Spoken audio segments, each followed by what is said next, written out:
Assalamualaikum warahmatullahi wabarakatuh. Alhamdulillah pada kesempatan hari ini kita kembali belajar secara online. Masih dengan pembelajaran 5 ya, sholat kewajibanku. Muatan KD yang kita pelajari 3.8, memahami makna sholat sebagai wujud dari pemahaman Quran Surah Al-Kautsar. Dan muatan KD 3.10, memahami hikmah ibadah sholat melalui pengamatan dan pengalaman di rumah dan di sekolah ya. Di sini ada muatan KD-nya 3.8 dan 3.10.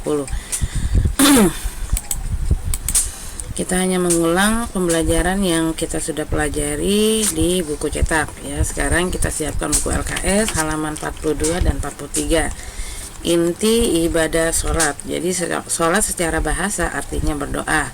Sholat secara istilah artinya gerakan ibadah yang dimulai dengan takbir dan diakhiri dengan salam. Sholat merupakan ibadah yang pertama kali dihisab pada hari kiamat. Saat sholat merupakan tiang agama. Orang yang mengerjakan sholat berarti mendirikan agama. Orang yang meninggalkan sholat berarti merobohkan agama ya. Jadi sholat itu tidak boleh ditinggalkan. Sholat berfungsi mengarahkan kita menjadi orang-orang yang baik ya, orang yang meninggalkan larangan-larangan Allah ya, dan mencegah perbuatan keji dan mungkar. Orang yang rajin sholat akan menjadi baik hidupnya. Misalnya menjadi anak yang disiplin, anak menghormati waktu dan tidak suka terlambat, mudah berkonsentrasi mengerjakan pekerjaan dan akan merasa hidupnya tenang. Jadi orang Islam berkewajiban menjalankan sholat adalah muslim yang sudah akil balik, yang sudah dewasa ya. Ini diwajibkan.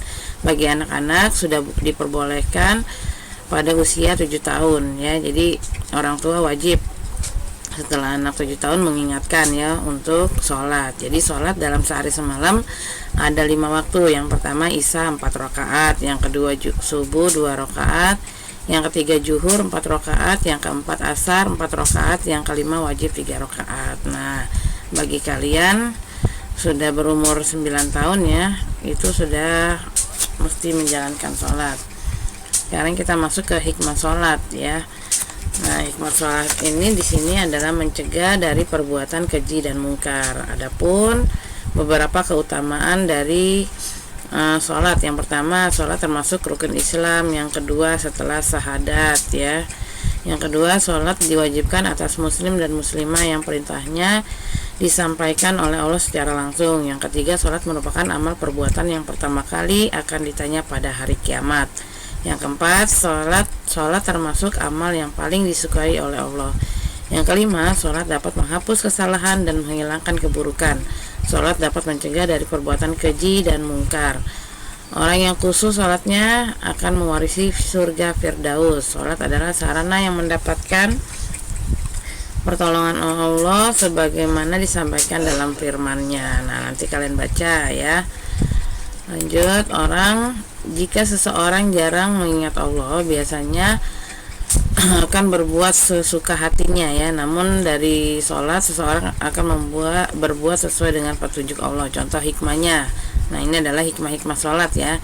Selalu mengingat Allah, mendekatkan diri kepada Allah, disiplin waktu, hidup bersih, hidup tertib dan teratur, bersikap rendah hati, hidup damai dan menyebarkan keselamatan, hati menjadi tenang dan tentram ya. Kemudian yang terakhir, membina kebersamaan, dan banyak hikmah-hikmahnya. Praktek sholat ya, praktek gerakan sholat berikut ini ya, dari takbiratul ihram ya sampai diakhiri dengan salam. Ini gerakan yang pertama, kalian bisa lihat keterangannya, berdiri tegap menghadap kiblat. Yang kedua, ini gambarnya takbiratul ihram, membaca Allahu Akbar ya. Ini gerakan-gerakannya kalian harus tahu ya, gerakan sholat. Nah, dari gerakan tersebut dan hikmah-hikmah sholat mungkin kalian sudah sedikitnya sudah paham ya. Jadi sholat itu merupakan tiang agama. Jadi kalau kalian mendirikan sholat, maka tiangnya akan kokoh. Jika kalian meninggalkan, tiangnya akan roboh. Sholat termasuk rukun Islam yang kedua. Nah, tugas-tugas kalian di sini di halaman 46, 47 ya, kemudian 48, 49. Nah, ini tugas kalian kerjakan. Jadi hanya pengulangan pembahasan dari materi yang sudah kita pelajari ya. Oke, pembahasan pembelajaran 5 sholat kewajibanku selesai. Kerjakan latihan di LKS halaman 46 sampai 49. Selamat mengerjakan. Semangat pagi.